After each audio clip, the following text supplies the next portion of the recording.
밀라노 동계올림픽은 역대 최악의 대회였습니다. 노로바이러스 확산, 선수촌 절도, 경기장 정전. 그런데 믿을 수 없는 일이 일어났습니다. 코리아하우스 앞에 매일 새벽 5시부터 500명이 줄을 섰습니다. 예약은 폐막식까지 전석 마감. EBC가 40년 역사상 한 번도 없던 90분 단독 편성을 한국에 줬습니다. 미국 15분, 일본 10분, 중국 10분, 한국만 90분. 대체 한국은 어떻게 최악의 올림픽을 석권한 걸까요? 지금 공개합니다. 이 90분 편성을 결정한 사람이 누구냐면요. 사전 기획서에 한국을 10분. 그러니까 엔딩 크레딧 전 삽입용으로 적어 넣었던 바로 그 사람이었습니다. 제 이름은 마르코 벨루치. BBC 국제문화부 수석 PD입니다.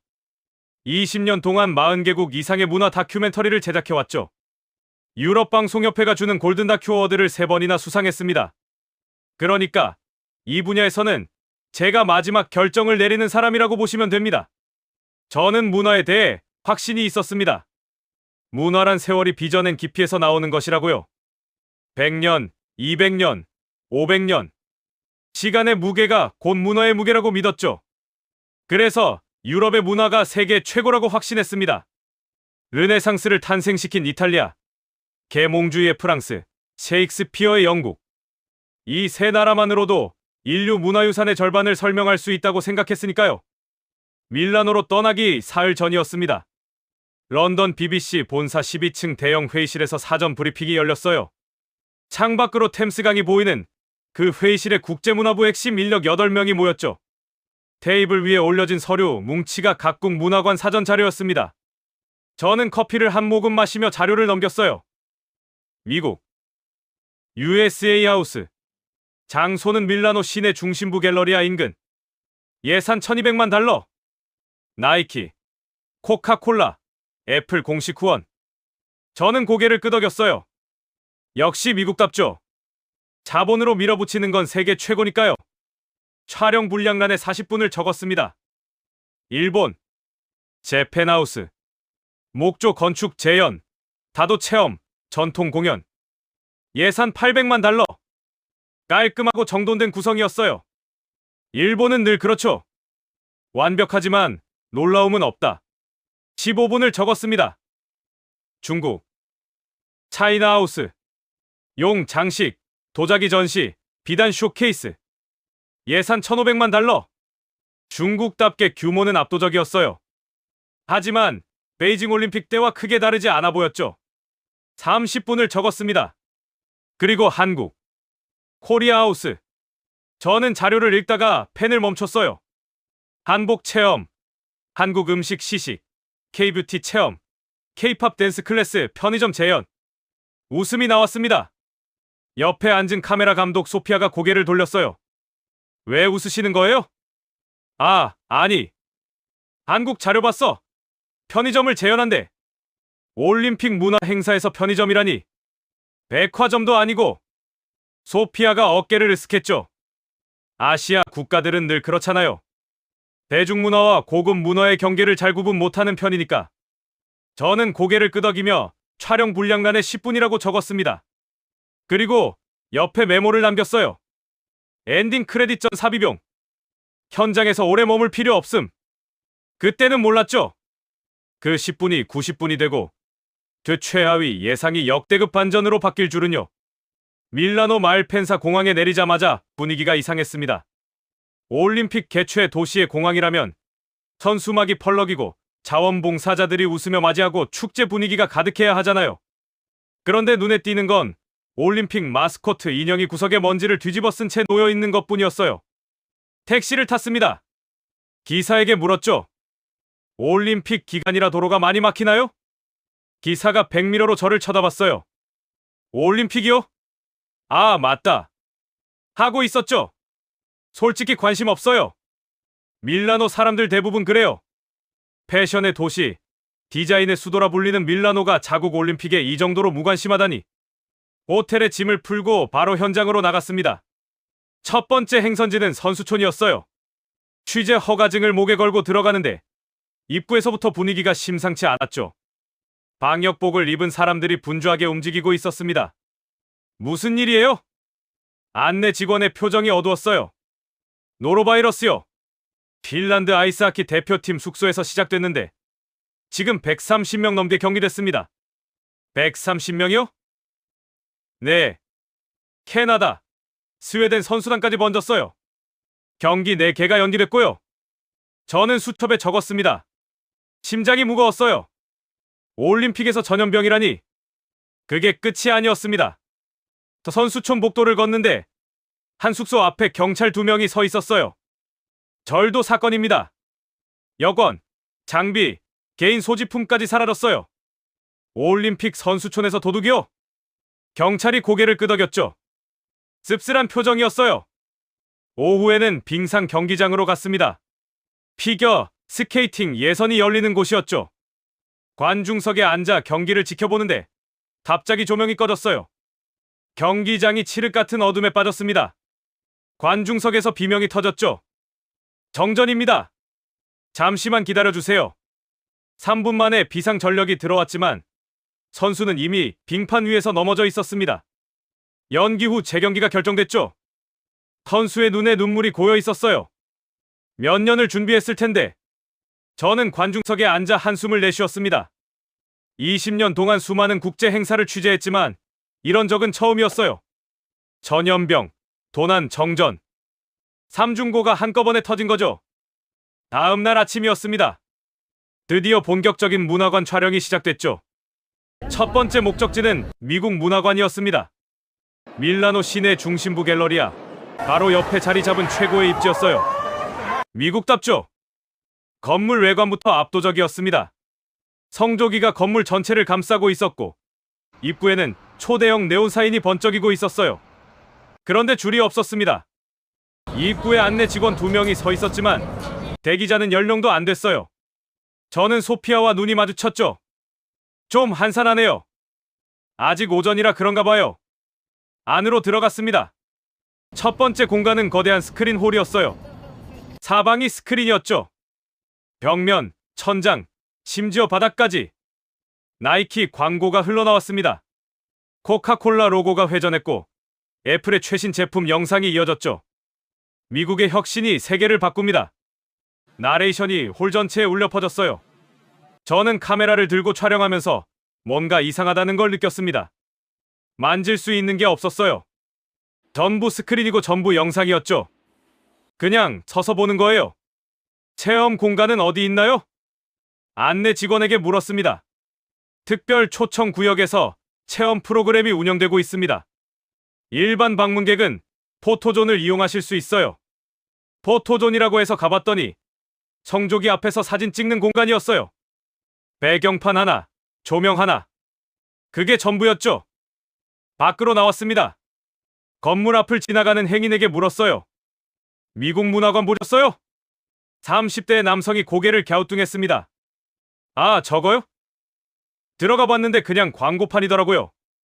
5분이면 충분해요. 옆에 있던 여자 친구가 덧붙였죠. 인스타그램에 올릴 것도 없더라. 그냥 기업 로고밖에 없어서. 1200만 달러를 쏟아부은 결과가 이거였습니다. 평균 체류 시간 8분. 재방문율 3%. 세계 최강대국의 문화관이 기업 광고판에 불과했어요. 오후에는 일본 문화관으로 향했습니다. 밀라노 외곽의 조용한 주택가에 자리 잡고 있었죠. 택시에서 내리자마자 분위기가 달랐어요. 깔끔한 목조 건물이었습니다. 입구에 대나무 울타리가 세워져 있었고 자갈길이 정돈되어 있었죠.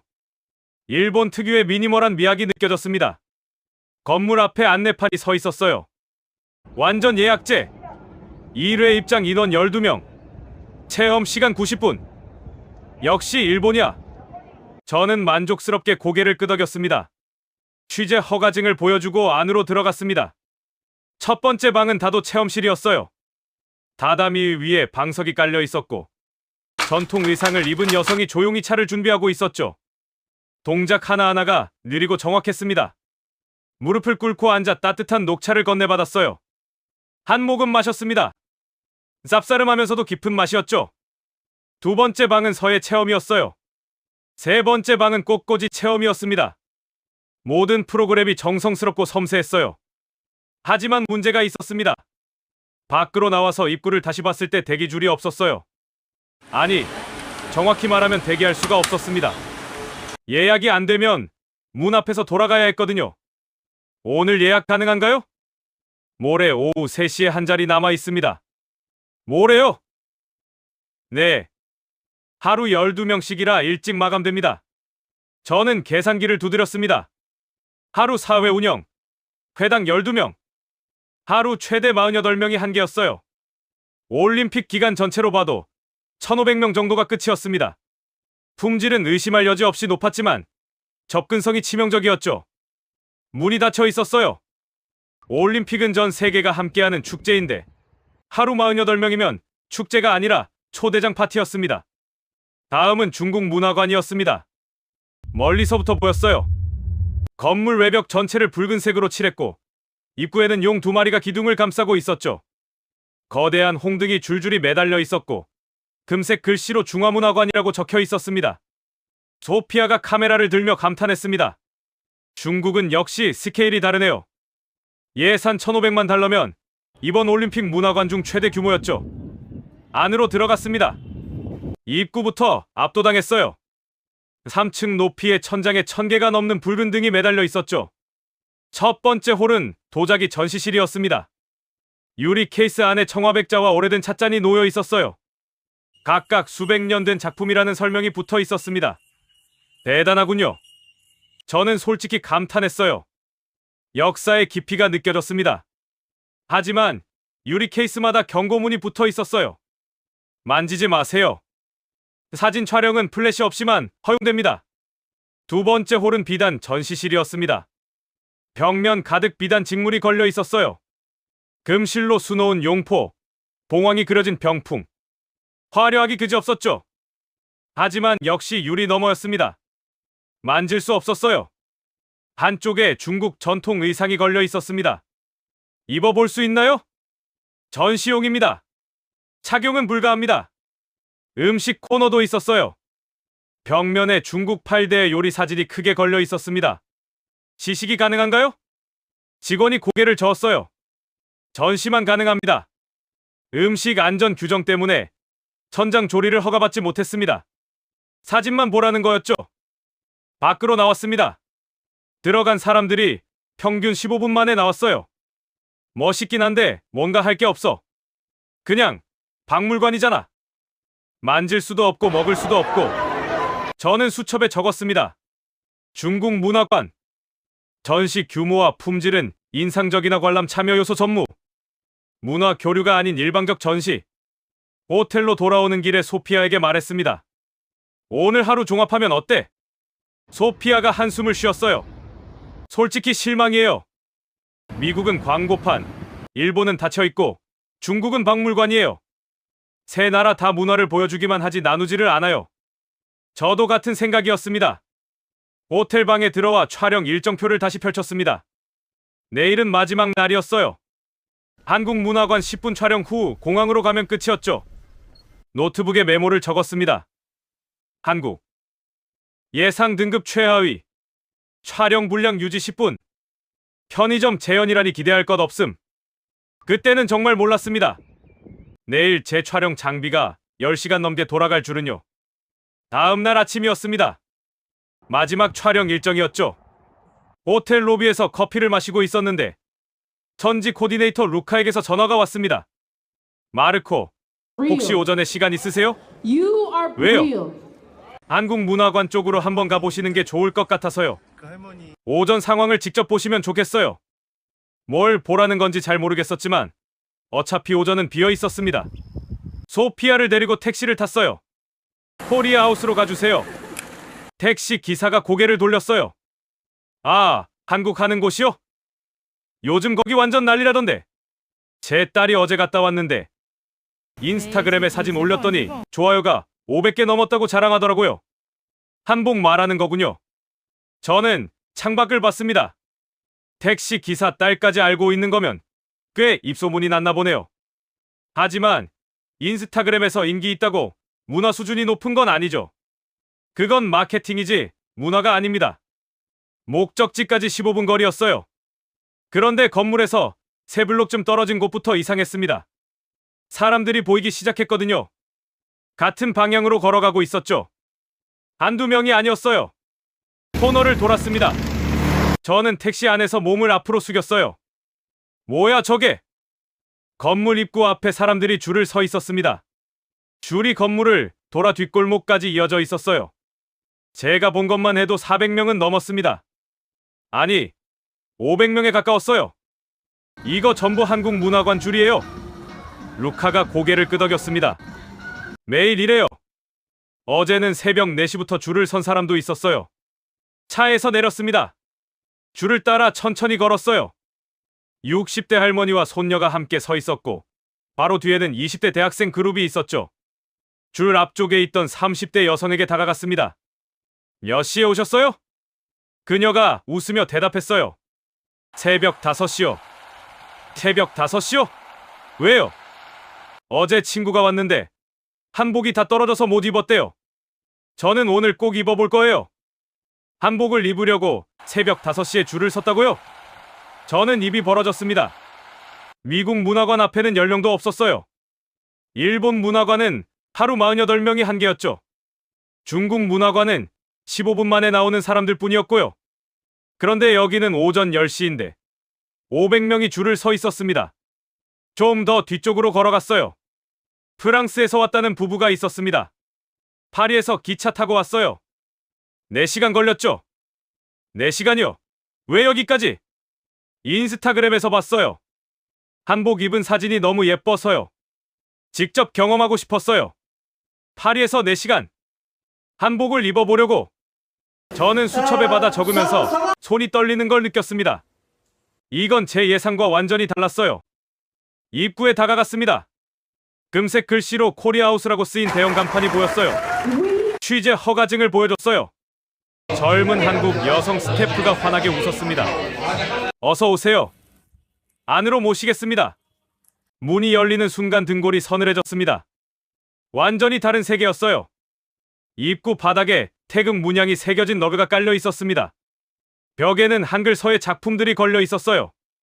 무슨 뜻인지는 몰랐지만 글자 자체가 예술이었죠. 천장에서 은은한 빛이 내려왔습니다. 단지 조명이었어요. 종이로 만든 조명인데 빛이 부드럽게 퍼져서 공간 전체가 따뜻한 느낌이었죠. 복도를 따라 걸었어요. 곳곳에 매듭 장식이 달려 있었습니다. 빨간 실로 복잡하게 엮인 매듭이었는데 하나하나가 다른 모양이었죠. 중앙 홀로 들어서는 순간 저는 걸음을 멈췄습니다. 심장이 한 박자 쉬었어요. 홀 중앙에 무대가 있었고 벽면에는 거대한 병풍이 펼쳐져 있었습니다. 산과 해, 달, 소나무가 그려진 그림이었죠. 색이 살아 있었어요. 1월호 봉도라고 합니다. 조선시대 왕이 뒤에 놓이던 그림이에요. 한나라의 왕 뒤에 놓이던 그림이 지금 제 앞에 있었습니다. 500년 전 왕이 봤던 것과 같은 그림으로요.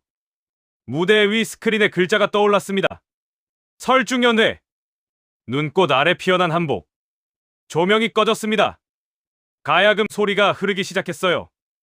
현을 튕기는 맑은 소리가 홀 전체에 울려 퍼졌죠.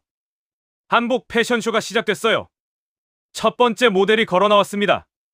이탈리아 여성이었어요. 자주색 비단 옷을 입고 있었는데 서양 드레스와는 완전히 달랐죠. 길게 늘어진 옷자락, 넓은 소매, 물 흐르는 듯한 실루엣. 관객석에서 탄성이 터졌습니다. 저도 모르게 카메라 셔터를 계속 눌렀어요. 마지막 모델이 나왔습니다. 8살쯤 된 어린 소녀였어요. 소매가 빨강, 노랑, 파랑, 초록으로 이어진 알록달록한 옷을 입고 있었죠. 색동저고리래요. 한국 어린이들이 명절에 입는 거. 어린 모델이 살짝 수줍어하며 걷는 모습에 관객들이 일제히 탄성을 질렀습니다. 박수가 터졌어요. 사람들이 자리에서 일어났죠. 스탠딩 오베이션이었습니다. 저도 박수를 쳤어요. 카메라를 내려놓고 그냥 한 사람으로서요. 한복 체험존으로 이동했습니다. 넓은 방 한쪽 벽면에 형형색색의 한복이 걸려 있었고 반대편에는 큰 거울과 화장대가 놓여 있었죠. 20대 이탈리아 여성이 분홍 치마 저고리를 입고 거울 앞에 서 있었습니다. 스태프가 허리끈을 묶어주고 머리에 꽃 장식을 꽂아줬어요. 여성이 거울을 보더니 갑자기 눈시울이 붉어졌습니다. 내 인생에서 이렇게 예쁜 옷은 처음이에요. 목소리가 떨렸어요. 과장이 아니었습니다. 진심이었죠. 스태프가 부드럽게 말했어요. 한복은 입는 순간 공주가 되는 옷이에요. 정말 그랬습니다. 기자님도 입어보시겠어요? 스태프가 제게 다가왔습니다. 저는 손을 저었죠. 아, 저는 촬영 중이라서요. 한 번만요. 남성 한복도 정말 멋있어요. 결국 흑색 두루마기를 입게 됐습니다. 길이가 긴 옷이었는데 천이 부드럽고 가벼웠어요. 거울 앞에 섰습니다. 갓도 써보세요. 검은색 모자인데 넓은 챙이 달려 있었죠. 머리에 쓰자 마치 조선시대 학자가 된 것 같았어요. 저도 모르게 거울 속 제 모습에 웃음이 나왔습니다. 낯설었어요. 하지만 싫지 않았죠. 오히려 어울렸어요. 소피아가 카메라를 들었습니다. 마르코, 지금 되게 잘 어울려요. 어디선가 고소한 냄새가 풍겨왔습니다. 참기름과 감칠맛이 섞인 냄새였어요. 냄새를 따라 걸어갔습니다. 모퉁이를 도는 순간 눈이 커졌어요. 한국의 편의점이 통째로 재현되어 있었습니다. 초록색 간판이 걸려 있었고 유리문 너머로 삼각김밥, 컵밥, 도시락이 진열되어 있었죠. 그 뒤로 거대한 1호로봉도 벽화가 보였습니다. 전통과 현대가 한 공간에 공존하고 있었어요. 김밥 무료 시식. 안내판 앞에 40명이 줄을 서 있었습니다. 저도 줄 끝에 섰어요. 스태프가 김밥 한 줄을 건넸습니다. 한 입 빼어 물었어요. 밥은 부드럽고 김은 바삭했습니다. 짠맛, 단맛, 고소한 맛이 동시에 퍼졌어요. 참기름 향이 입안 가득 번졌습니다. 이건 뭐예요? 김밥이요. 한국 사람들이 소풍 갈 때 꼭 싸가는 음식이에요. 학교 앞에서도 팔고 편의점에서도 사고 어디서든 먹을 수 있죠. 특별한 음식이 아니라 일상의 음식이라는 거였어요. 그런데 그 일상이 이렇게 맛있다니. 떡볶이 코너는 더 시끌벅적했습니다. 빨간 소스에 흰 떡이 들어간 음식이었죠. 한 청년이 자신만만하게 한 입 넣었어요. 매운 음식 엄청 좋아하거든요. 매운 건 자신 있어요. 3초 후 얼굴이 새빨개졌습니다. 황급히 물을 찾았죠. 그런데 다시 떡볶이를 집더라고요. 미치겠어요. 매운데 자꾸 손이 가요. 주변 사람들이 웃었습니다. 청년은 입술이 빨개진 채로 계속 먹었어요. 수첩에 적었습니다. 특별한 게 아니라 일상.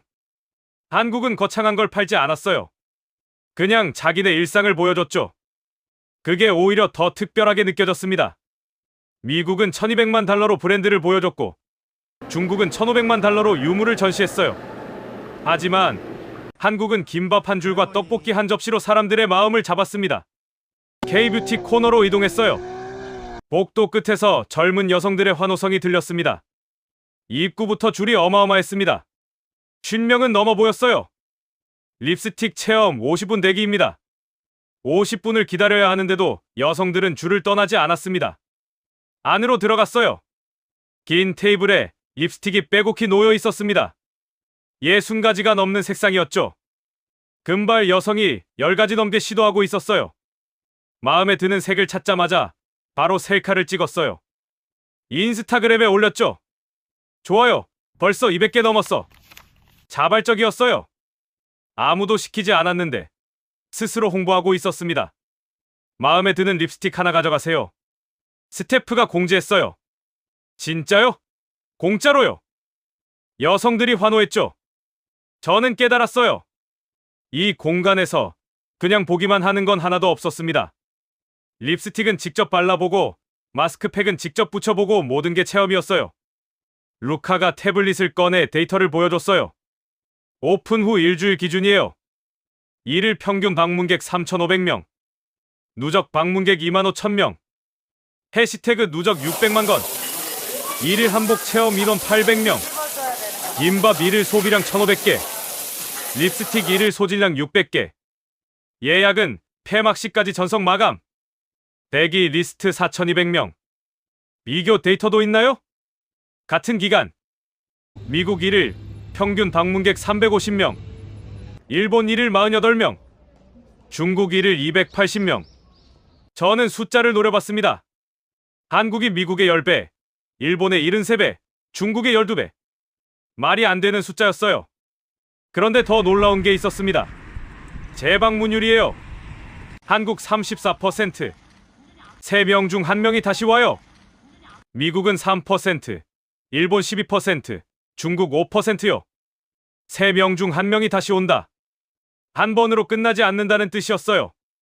문화란 뭘까요? 돈으로 살 수 있는 게 아니었습니다. 유리 케이스에 가둬놓는 것도 아니었어요. 문화는 나누는 거였습니다. 한국은 그걸 알고 있었어요. 런던으로 돌아왔습니다. 편집실로 직행했어요. 밀라노에서 열흘을 보냈는데 주중 닷새를 코리아하우스에서 썼습니다. 원래 10분 촬영 예정이었는데 결국 촬영 테이프가 40시간 분량이 됐어요. 편집실 모니터 앞에 앉았습니다. 소피아가 옆에서 영상을 정리하고 있었죠. 마르코, 이거 어떻게 할 거예요? 한국 분량이 너무 많아요. 저도 같은 고민이었습니다. 기획안에는 한국 10분이라고 적혀 있었거든요. 영상을 재생했습니다. 한복 패션쇼 장면이 나왔어요. 이탈리아 여성이 한복을 입고 거울 앞에서 우는 장면이 나왔습니다.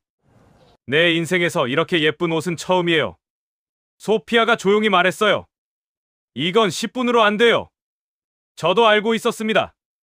다음 날 아침 국장실로 갔습니다. 마르코, 밀라노 어땠어? 저는 노트북을 열었습니다. 영상 몇 개만 보여드려도 될까요? 5분 분량의 하이라이트 영상을 재생했습니다. 500명이 새벽부터 줄을 선 장면, 한복 패션쇼, 눈물 흘리는 여성, 김밥을 먹으며 감탄하는 사람들.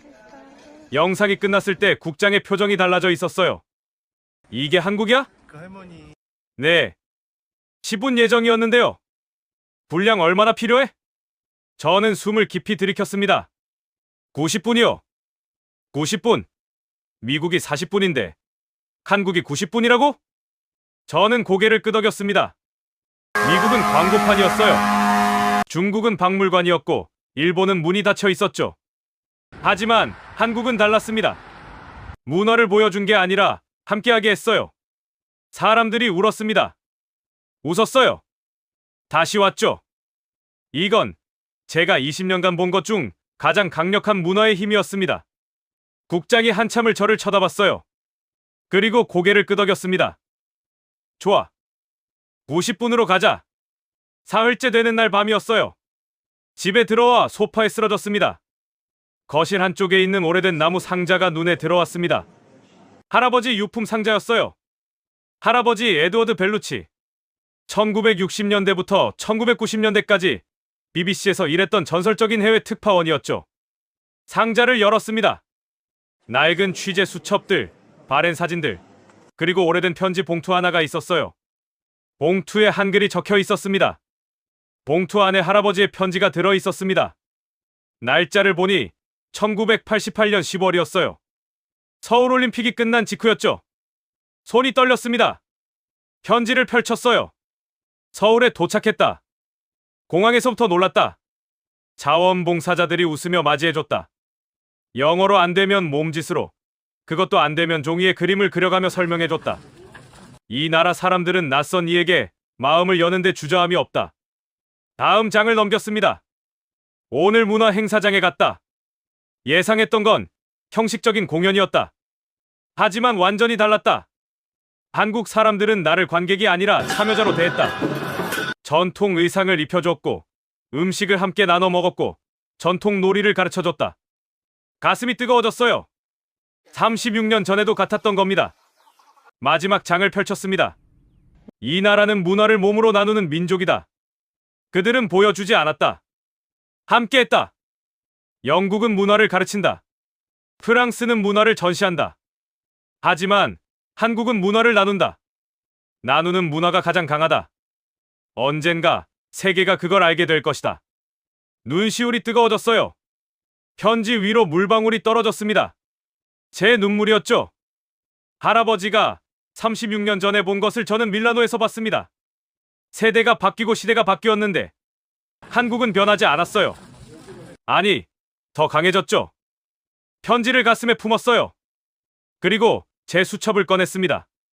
맨 마지막 페이지에 적었어요. 할아버지와 같은 문장을요. 이 나라는 문화를 몸으로 나누는 민족이다. 방영일이 다가왔습니다. 솔직히 긴장됐어요. 기획안에서 한국 10분을 90분으로 바꿨거든요. 미국 40분을 15분으로 줄였고 중국 30분을 10분으로 줄였죠. 방영 당일 저녁이었습니다. 집에서 아내와 함께 텔레비전 앞에 앉았어요. 오프닝 화면이 나왔습니다. 밀라노의 새벽 풍경, 그리고 코리아하우스 앞에 줄을 서는 500명의 사람들. 내레이션이 흘러나왔죠. 제 목소리였어요. 문화란 무엇일까요? 돈으로 살 수 있는 걸까요?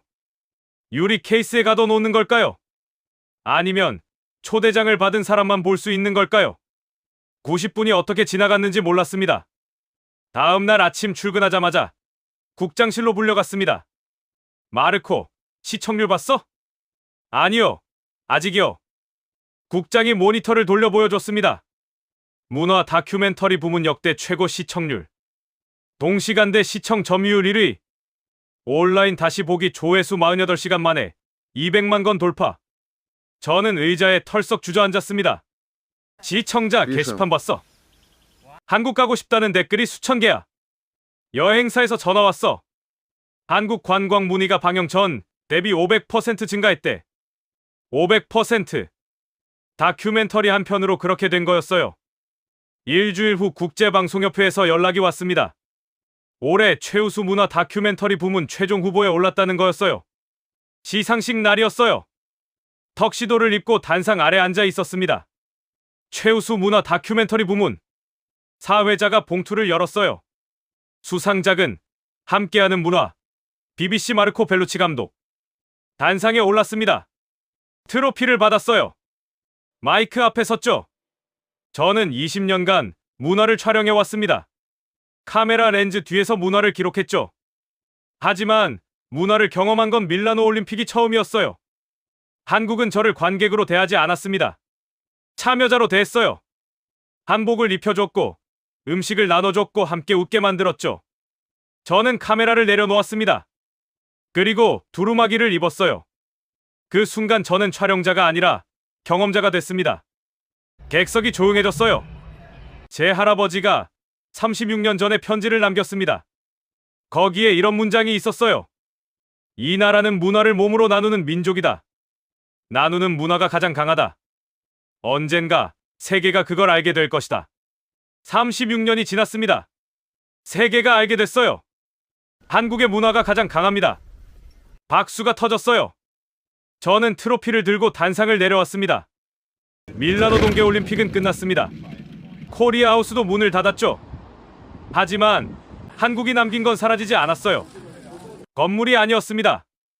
광고도 아니었어요. 사람들의 마음속에 심어진 경험이었죠. 그 경험은 기억이 되고, 기억은 그리움이 되고, 그리움은 언젠가 한국행 비행기 티켓이 될 겁니다. 미국은 광고를 남겼습니다. 중국은 유물을 전시했어요. 하지만 한국은 경험을 남겼죠. 경험만이 사람의 마음을 바꿉니다. 그게 한국의 힘이에요. 보여주지 않고 함께하는 힘. 할아버지 말씀이 맞았습니다. 나누는 문화가 가장 강해요. 지금까지 BBC 국제문화부 수석 PD 마르코 벨루치가 밀라노 동계올림픽 코리아하우스에서 경험한 충격적인 이야기였습니다. 대한민국의 문화가 세계를 감동시킨 이 이야기를 널리 공유해주세요.